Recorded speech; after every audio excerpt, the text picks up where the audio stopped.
us out of this ignominious role as well as every other role. Oh, let's see here. So being an optimist, that's where I was, yes. How to make gold out of this situation. In other words, how to see this as a natural and positive unfolding of the planetary adventure.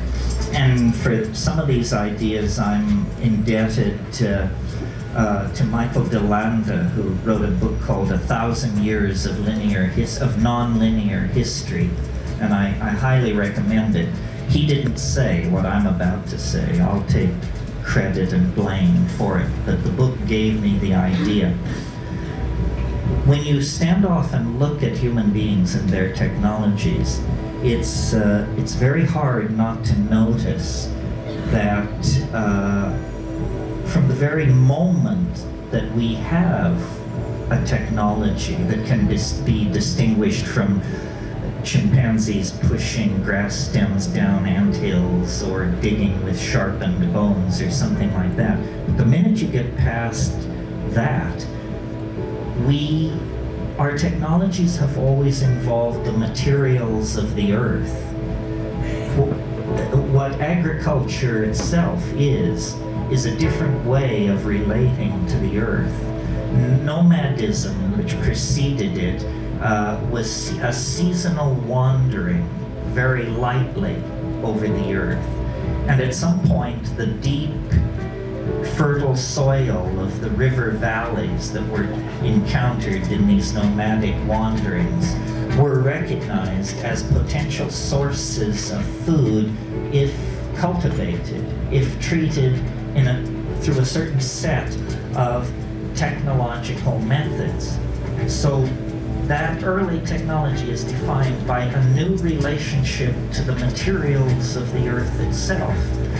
And it's quickly followed, because agriculture is so successful as a strategy for food production, it's quickly followed by city building and the establishment of sedentary populations, because you can't carry your surplus with you if you're an agriculturalist. So great is the physical volume of it. Cities, and at the very early establishment of these populations in the Middle East, you get the first traces of metallurgy, the working of metals, the alloying of metals, the tinting of base metals with more precious metals. This process of ever more finely refining and fabricating the materials of the earth proceeds in an unbroken series of processes and steps right up to the latest 500 hertz chip or megahertz chip. It proceeds right up to the most modern computational machinery. So I once heard someone say that plants were something that animals had been invented by plants to move them around, which, from an evolutionary point of view, you can see that this is a kind of truth. And many plants hitchhike around on animals, and no animal has been more prolific in the spreading of plants than the human animal. I mean, we call it ecosystemic disruption, but what it really is ecosystemic homogenization. I live in Hawaii, for example. 80% of the plants in Hawaii are now introduced species. Almost none of the plants that were pre-conquest on the western coast of North America exist anymore. They have been supplanted by much tougher, more tightly evolved Mediterranean plants that had known the presence of grazing animals for millennia. So these flora are constantly being changed. Human beings move plants around. Well, with that perspective, then, it seems to me the Earth's strategy for its own salvation is through machines. And human beings are a kind of intermediary catalytic step in the rarefaction of the earth. The earth is involved in a kind of alchemical sublimation of itself into a higher state of morphogenetic order. And that these machines that we build are actually the means by which the earth itself is growing conscious. You know, if you study embryology, you know that the final ramification, the final spread and thinning out of the nervous system happens very suddenly at the end of fetal development. And I don't know if you've been paying attention, but in the last 10, 12 years or so, a very profound change has crept over our household appliances. They've become telepathic. So while we were arguing about the implications of the internet for e-commerce or what have you, all of these passive machines, previously used for playing Pong and word processing, became subsets of a planetary node of information that is never turned off, that endlessly whispers to itself on the back channels, that is endlessly monitoring and being inputted data from the human world. And we should know, because concomitant to the development of all this technology, chaos theory, non-equilibrium thermodynamics, the work of Eric Jan, Shamilia Prigozhin, and Ralph Abraham, and Stuart Kaufman, all these people who worked in complexity theory and perturbation of large-scale dissipative structures, these people have secured that complex systems spontaneously mutate to higher states of order. This is counterintuitive if you're running physics 19th century style as your OS, but if you're actually keeping up with what's going on, there is nothing miraculous about this. All kinds of complex systems spontaneously mutate to higher states of order. But what it really means is that we are in the process of birthing some kind of strange companion. You know, Nietzsche 100 years ago said, "That strangest of all guests now stands at the door." He was speaking of nihilism. And certainly the 20th century sat down, had the party, drank the booze, and went to bed with nihilism. But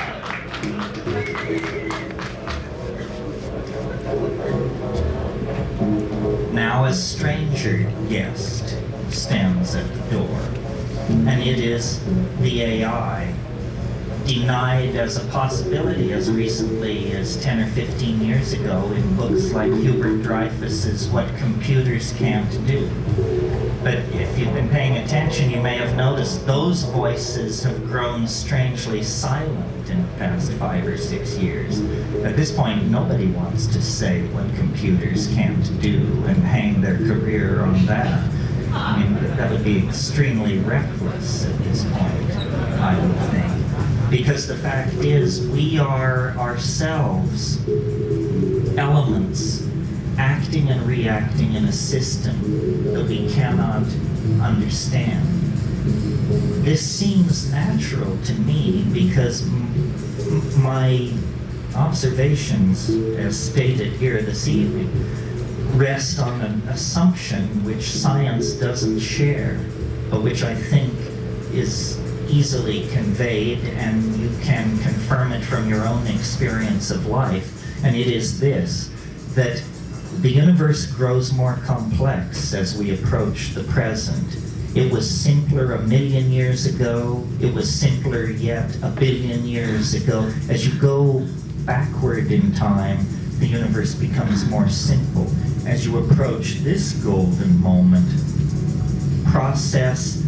complexity is layered upon complexity.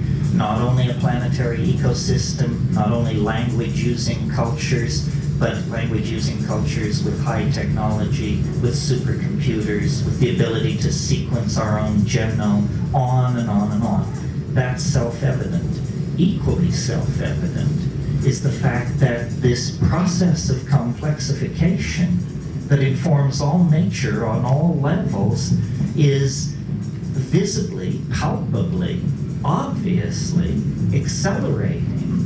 And I don't mean so that glaciers retreat 50% faster or volcanism is occurring at 12% greater rate than a million years ago. I mean viscerally accelerating, so that now a human life is more than enough of a window to see the entire global system of relationships in transformation. Well, I guess you could call me an extrapolationist.